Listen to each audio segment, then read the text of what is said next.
যে কলকাতার নামধারী প্রাইভেট হাসপাতালগুলো এতদিন বাংলাদেশি রোগীদের দেখে লুটে খেত, ঘড়ি ধরে টাকা তুলত, আজ তাদের চেম্বারে শুনশান নীরবতা। কারণ বাংলাদেশ এবার নিজেই 26,000 কোটি টাকা ব্যয়ে এমন এক হাসপাতাল গড়ছে যার পাশে কলকাতার এসব তথাকথিত বিশ্বমানের হাসপাতাল এখন বস্তির মতো দেখায়। যুক্তরাষ্ট্রভিত্তিক কোম্পানি বাংলা ইউএস এলএলসি ঢাকার পূর্বাচলে তৈরি করতে যাচ্ছে আন্তর্জাতিক মানের হাসপাতাল কমপ্লেক্স, যার প্রতিটি ইউনিটে থাকবে কৃত্রিম বুদ্ধিমত্তা, বিশ্বমানের প্রযুক্তি এবং রোগীর সেবায় এমন কিছু যা আগে শুধু ইউরোপ আমেরিকাতে দেখা যেত। বাংলাদেশের মানুষ আর ভিসার লাইন, ট্রাভেল এজেন্টের জাল বা কলকাতার হাসপাতালের দালালের হাতে জিম্মি থাকতে রাজি না।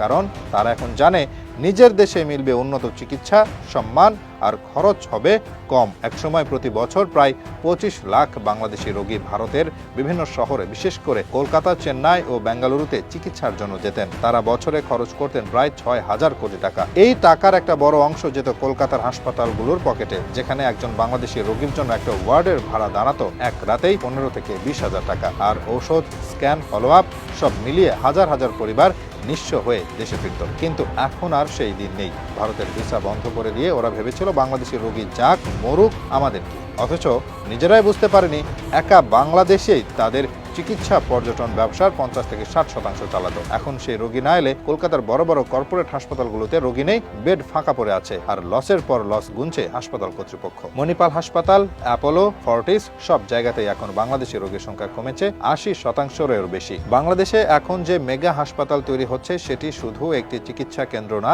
এটি হবে একটি মেডিকেল সিটি। এখানে থাকবে নার্সিং ইউনিভার্সিটি, বছরে 5,000 নার্স প্রশিক্ষণের সুবিধা, আন্তর্জাতিক চিকিৎসক নিয়োগ এবং দেশের বাইরের রোগীদের জন্য আলাদা মেডিকেল ভিসা ও আবাসন সুবিধা। অর্থাৎ এবার বাংলাদেশ নিজেই দক্ষিণ এশিয়ার হেলথ হাব হতে যাচ্ছে, এবং সেটাও ভারতের চোখের সামনে।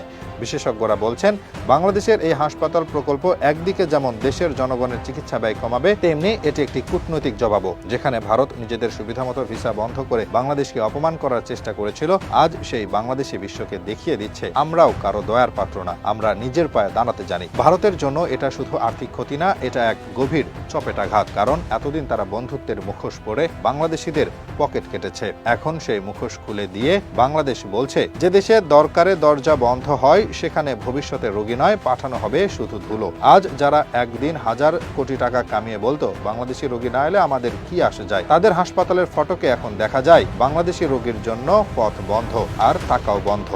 এটা শুধু রাজনৈতিক বিজয় নয়, এটা একটি আত্মমর্যাদার বিজয়, আর সেই বিজয়ের নাম বাংলাদেশ।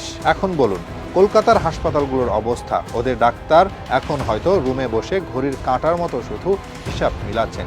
এ মাসেও 20% লস। বাংলাদেশি রোগী আর কবে আসবে? জবাব সোজা, কখনোই না।